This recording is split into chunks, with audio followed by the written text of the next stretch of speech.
Before we get started today, there are a couple of things I need to go over first. First of all, I will be talking about particulars of the story of Xenogears, so there will be spoilers. If you're sensitive to spoilers and you haven't played Xenogears, you probably don't want to watch this one. Secondly, and I want to make this as clear as I can, I don't feel comfortable reviewing a game that I don't feel like I have a complete understanding of. And the reason I make these videos is so that I can hear all kinds of different perspectives. So when I talk about things in these videos that I don't like very much, don't take it as some kind of definitive opinion. That's not what this is for. This is an open-ended discussion, and I'm willing to have my mind changed. I'm looking to have my mind changed by those of you who really love the game. I'm going to be talking about things that I do like and also a lot of things that I don't like. So this is the time before I do the review for you to tell me why I might be wrong about A, B, or C so that I can get a better understanding of the game. Does that make sense? So don't take this as me, bashing on your favorite game and hating on it. I really don't hate it. Let's get that out of the way first of all. I love this game. I think it's amazing. But I want to try to get as many perspectives on particular things as I can so that I can complete my own understanding. Okay? I want to talk about, first of all, how amazing this game looks. This is exactly the aesthetic that I think works for the PlayStation 1, for that hardware. As much as Final Fantasy and Legend of Dragoon and games like that pushed the industry forward in terms of 3D graphics, I really think that this sort of hybrid aesthetic where the environments are 3D but the characters are 2D sprites just looks the most appealing in my personal opinion. And I think it's done so beautifully here. I really love the art design and just the total aesthetic package that the game provides. It's one of the most beautiful looking games I've ever played. And I'm saying that in 2016 about a game that came out, in the late 90s on the PlayStation 1. I can still look back on games like this and appreciate, the way that they looked. The scene where the Gebler are coming in for an aerial attack on Kislev is just an absolute standout sequence to me. And I think that a lot of that has to do with the graphical style, but also just with cinematography choices, composition. These kinds of things are done so immaculately well in this game. There's one part in particular where an airship kind of crashes into the city and you see all these districts going dark. It's just so effective and so creatively put together. It blew me away. It felt so big and epic, even though this game is so old and was so limited by its hardware. But it is really engaging. I find that the graphics still are able to pull me in, even now that we have just incredible processing power and graphical capability in this day and age. And that, I think, is probably born from the fact that they were limited by the platform, and that they had to get really creative in the way that they showed this stuff. But when it comes to presentation, and particularly with graphics, this game is standout. It's one of the best, if not the best looking PlayStation 1 game that I think I've ever played. Well, up to that point at least. I think Vagrant Story, of all the games I've seen on the PS1, is probably the most impressive. But up to Vagrant Story, which I think did the best in terms of just fully 3D graphics, Xenogears, I think, just does this really amazing job at blending the sprites with the 3D models. That being said, there are a couple of hiccups. I don't like camera control in this game. I think that it really is, it just doesn't feel good.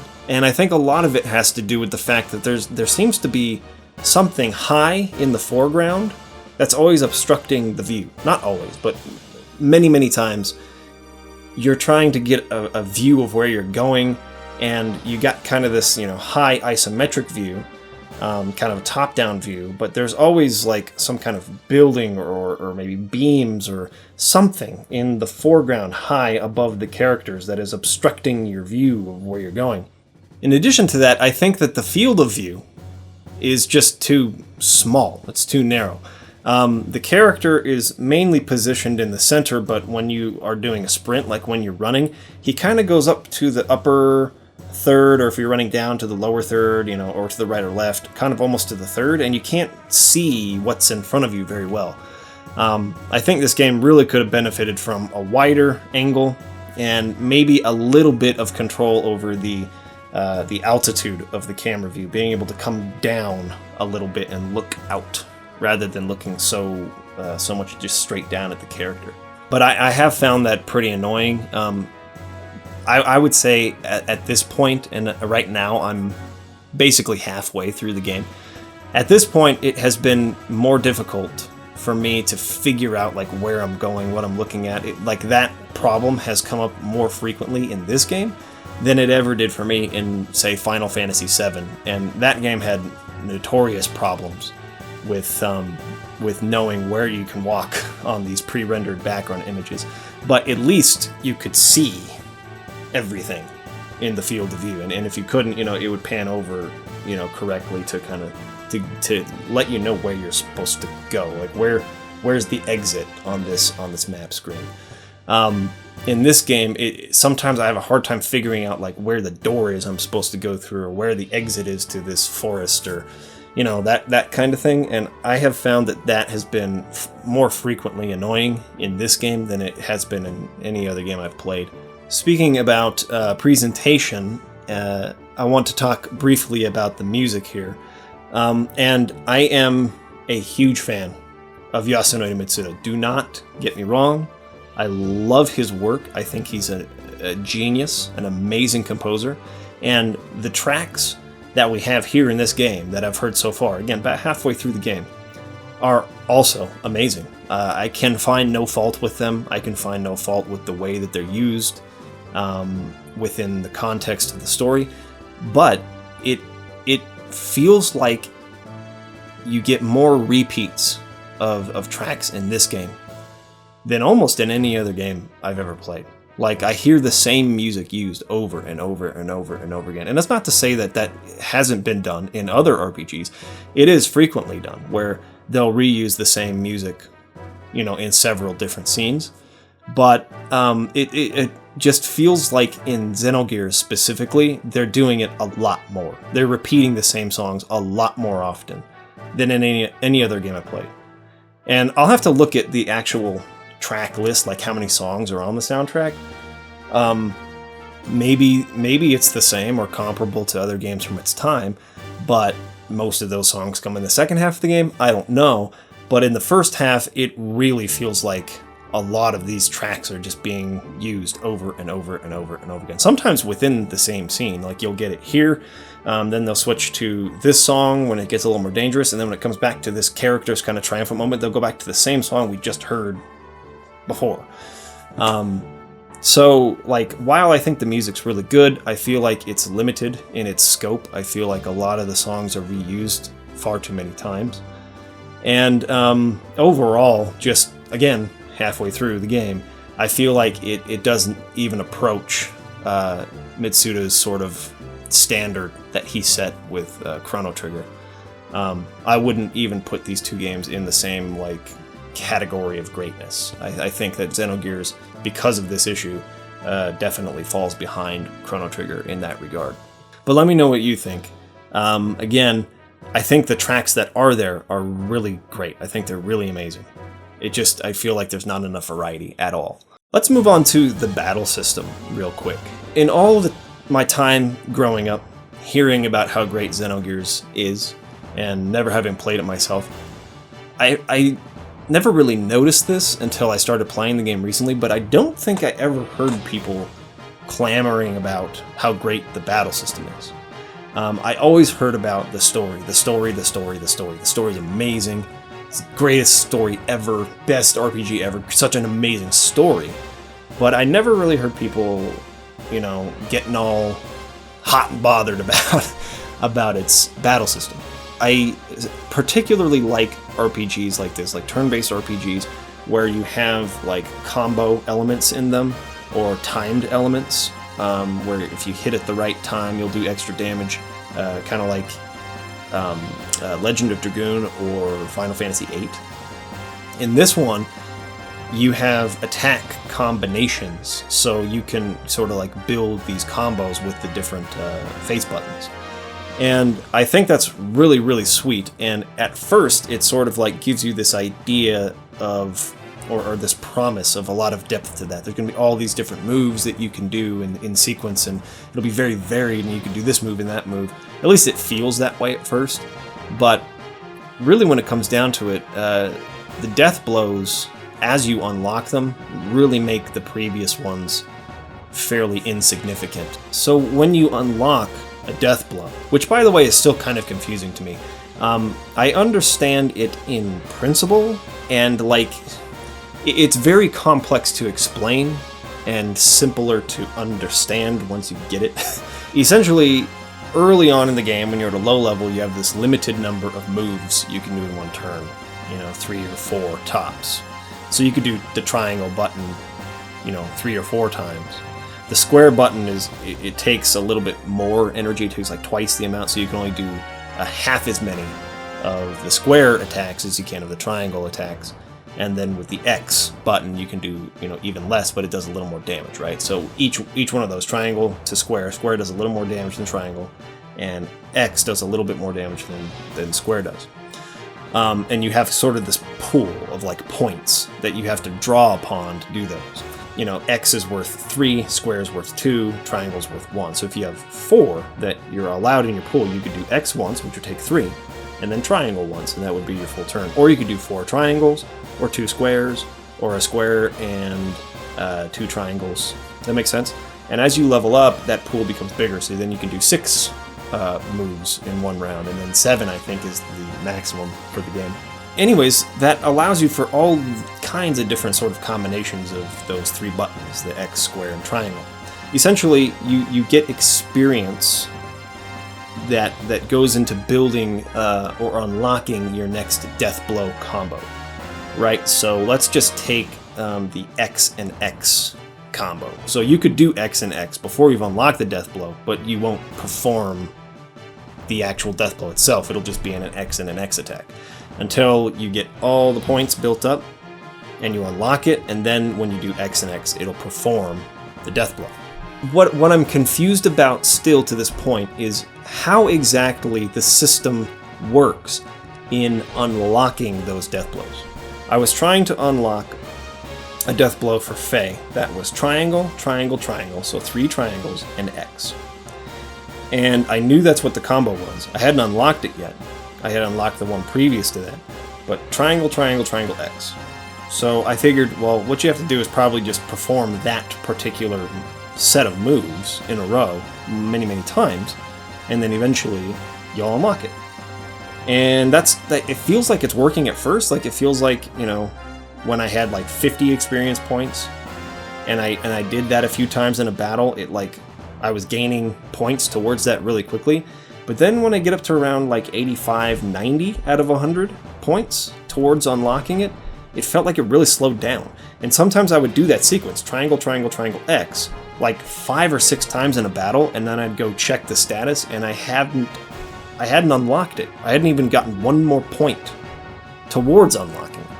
And then when I performed just random moves in a battle, all of a sudden I gained more points towards that death blow.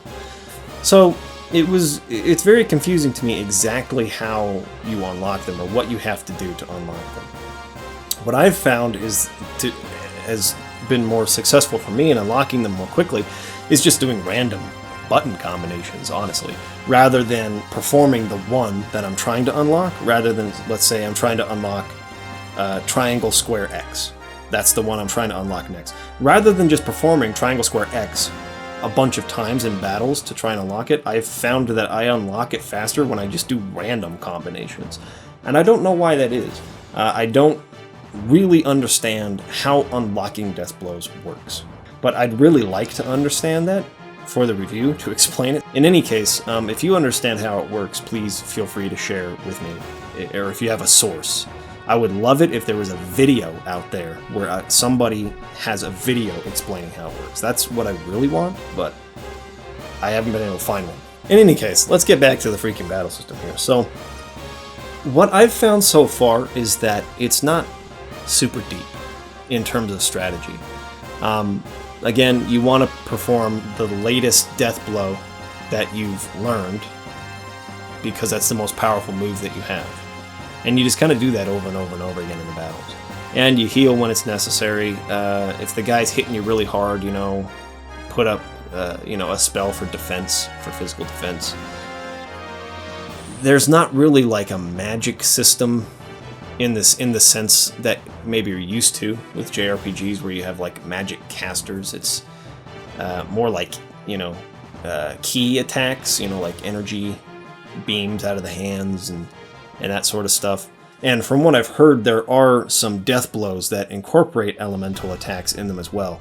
But so far, and again, I know I've said this, I'm repeating myself, but I'm just making it clear, I'm halfway through the game. Up to this point, there has not really been any strategy involved with like using this kind of elemental attack on this boss because he's weak to this or whatever.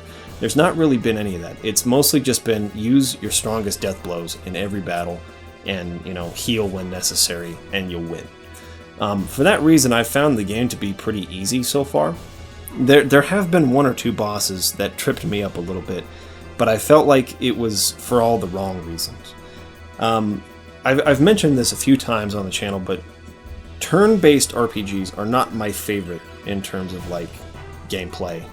I don't have the most fun with turn-based RPGs. I have more fun with action RPGs, games like Dark Souls, because to me it feels like more of what actually occurs in the fight is within my control, rather than being based on percentages, random number generators, things of that nature. There was one boss in particular where I felt like I was struggling, not because of anything I was doing, but because the game was randomly making me miss. In the Gears, one thing that I really don't like about fighting in the Gears is that you have like these levels of attack that you have to kind of build up round after round. So you can't just perform your most powerful death blows in a gear right off the bat in the fight. You have to do an attack first and build up to rank 1. Then do another attack in the next round, build up to rank 2. And if you've unlocked rank 3, which by the way, these ranks are unlocked by unlocking the death blows on foot. So the amount of death blows you have unlocked with the characters on foot unlocks the number, or unlocks these death blows in the gears as well. But let's say for Faye, I had unlocked this many, or I've currently unlocked this many death blows. And so in the gear, I have to get up to rank 3 in order to be able to perform his most devastating death blow attacks in the gear. So I have to get up to rank 3. That means I have to go through 3 rounds of pretty weak attacks that do almost no damage on some of these bosses in order to unleash the attack that does lots of damage. And it's really annoying when you get up to that point, you spend 3 rounds building up to that move, and then you perform the move and you just miss. And then the same thing happens for the other character. You build up for 2 rounds because that's all I've unlocked for him, and then he just misses. And then for the other character, I'm trying to do ether attacks. I'm trying to do, this game's version of a magic attack, and those just randomly miss and don't do any damage. While the boss, every round is doing like 2,000 damage and spreading that out amongst the characters. That kind of thing, to me, it feels like the difficulty it's not fair, because none of it's within my control. I'm doing all the right things in terms of how I've prepared, in terms of the moves that I'm doing. It's like that's the right move in the situation, but the game just decided to make you miss. And I really don't like that. And, at least in an action battle system, my reflexes, being able to dodge or block at the right time in order to avoid damage, attacking at the right time, recognizing patterns, these are things that are within my control. And in this game, I've noticed, and this will probably go into a video I make later about, different battle systems, turn-based versus action battle systems in RPGs. But I've noticed that I really, really get frustrated when I feel like the computer is randomly assigning my success in any form. And I feel like in this game, there's a whole lot of that where the enemies have pretty high evasion, and you can't do very much damage to them with just a single attack. And in these gears, in order to do your death blows, you got to build up to it. So you do no damage, 9 damage, 5 damage, that kind of thing for 3 rounds. And then you finally unleash your death blow, and then you miss. It's very frustrating to me. And so there's a lot about the battle system that I really don't like. I think there are really good ideas there. I really like the death blow animations. I like unlocking them. But I feel like by unlocking the next one, you've made the last one more or less irrelevant. There's no reason to use it. You'll do less damage by using it. So there's not really a lot of variety in the battles, and not really tons of strategy to them either. Just a lot of luck. Hopefully you don't miss, that kind of thing. So I'm not totally thrilled about the battle system. Maybe it will get a little bit deeper when some of these more elemental attacks come into play. I just passed the Thames sort of like section of the game, and on that vessel they had elemental rings for like elemental protection there for sale. So I'm assuming that pretty soon there's probably going to be like elemental stuff coming into play. So I'm hoping that will add another layer of strategy to the battle system, but as of yet I don't think that it's very strong. And lastly, let's talk about the story, okay? All right. I speak a lot about tempering expectations. People who go into Final Fantasy VII and they hear from everyone about it. It's the best game ever, so amazing. And then they go in with that expectation. They've set their own bar for what they think best game ever means. And then they're trying to compare this game to it. And I wanted to make absolutely certain that I was not doing that for Xenogears, because a lot of people consider it the best RPG of all time, the best game of all time. And so I wasn't about to go into this saying, okay, these people say it's the best game of all time, it better live up to what I consider to be the best game of all time. I've tried really hard not to do that. I'm trying really hard just to go in with fresh eyes and an open mind. And the story has a lot of really good ideas. And it's a very interesting world, and I think it's very engaging, and I like it a lot. However, well, before I go into that, I'll say that I also feel like it's very unique, and that might be coming from the fact that I've not watched or read Evangelion, I'm not sure how it's pronounced, but the anime/manga, if there is a manga, that this game was inspired by. So maybe that's why I find it so unique, but I've never played anything like this before. So to me, it feels like a very unique story, and it obviously promises all kinds of crazy plot twists coming later, but it keeps a lot of that information withheld. And it's been doing that for a long time. This is a long game, by the way. I'm about 25 hours into it, and I think I'm only about halfway. Right? So it's a very, very long game. But I think that it really could have used a little cutting here and there. I think in particular, like, just as an example of what I mean, there's the scene where you're in the D block district in Kislev, you're a prisoner there. And you're going through the arena battling, the gear battling, in order to hopefully win and then be allowed to leave the prison, be acquitted. And there's a scene during this section of the story where Rico comes to you and says, hey, a bunch of my guys have been killed in the sewers, I want to go down there and investigate. And there's a pretty long sequence, like a dungeon, where you go through the sewers and you find out what was killing the guys. And I'm sitting here the whole time thinking, like, what is the point of this scene? Like, this isn't telling me anything about the mysteries that have been built up so far. It's not really giving me any strong character development. This feels like a very pointless scene.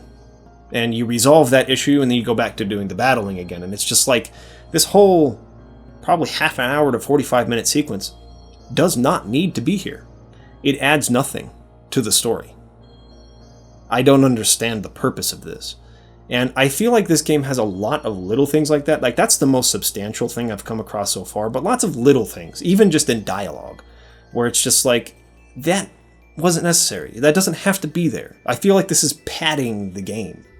It's just fluffing it up without a reason to do so, and sort of like extends the game into this really long thing that I think would have been better had it been more condensed. So far, that's my major gripe with the story and the storytelling, on top of the fact that it's not very well translated. Not that it's the poorest that I've ever seen. Like, you know, if you have a scale, like, this is the best Japanese translation in a PS1 game and this is the worst, I'd think it would fall, you know, to this side of center. But it's not the worst. Legend of Dragoon was much worse, which we played on a stream last week. But it happens frequently enough where I'm reading text and I'm going, that's just not quite how we would say that in English. Like, just little quips here and there. I think the most famous one is, of course, the scene where Faye's talking to Graf and he says, "My father? You mean my dad?" Or something along those lines. But there's a lot more than just that. There's many, many scenes in the game, many lines of dialogue, I would say more than 24 times, that I've come across something where I've gone like, that's just not worded quite right. And it's brought me out of the experience a little bit. Now, if I had played the game when I was 10 years old, I'm sure none of that would have bothered me. You know, now being 29, it's like, and especially being someone who likes to write and who, you know, has a fairly strong grasp of the English language, it's pretty apparent how often, like, it's just not quite written the right way. It's not something that's game breaking. It's not something that's gonna like make this, like, ruin the story or anything like that. I'm not saying that. I'm just saying that it's prevalent enough to be distracting, and it's prevalent enough to be a bit annoying.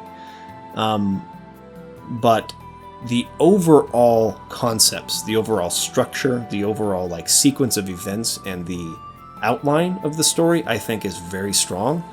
I wish that they would start revealing stuff a little bit sooner. From what I've heard, it's crazy, it's really amazing, and it's gonna blow my mind, and I'm excited for that, but I wish that they would start presenting those things a little bit earlier, because it's starting to get fatiguing. We keep going to this scene with, like, all of these, I don't even know what they are. Again, they're not explaining anything. They're throwing out a bunch of terms and concepts that I'm not meant to know yet, and I think it's meant to build suspense or excitement for this big reveal later. But at the moment, I don't know what any of that means. So these scenes is it's a bunch of terminology, just a bunch of words that I don't fully grasp at the moment. And so I kind of just like, all right, let's just get through the scene, because there's no way I'm going to understand any of this yet. I'm not meant to understand it yet. There's been so many scenes like that, like those. I don't know what they are. They look like these weird cousins of Krang from Teenage Mutant Ninja Turtles or something. These red and blue, cranial-looking alien things talking about stuff, and, you know, they're all referencing him, which is supposed to be Faye, obviously, and he's special for some reason. He has some kind of power or something. Again, I don't know what it is. It's a bunch of random words and terminology. Not random, like, they obviously have meaning, but they haven't revealed what that meaning is to me yet. But they keep having scenes like this where they're referencing all of this stuff going on in the background in between Savat and Solaris, these two floating continents. And they're just not keying me in on any of it, and so I'm starting to get a little frustrated by that. I'm ready for some of this stuff to be revealed, and it feels like the game is so long at getting to that reveal, that payoff better be really, really good.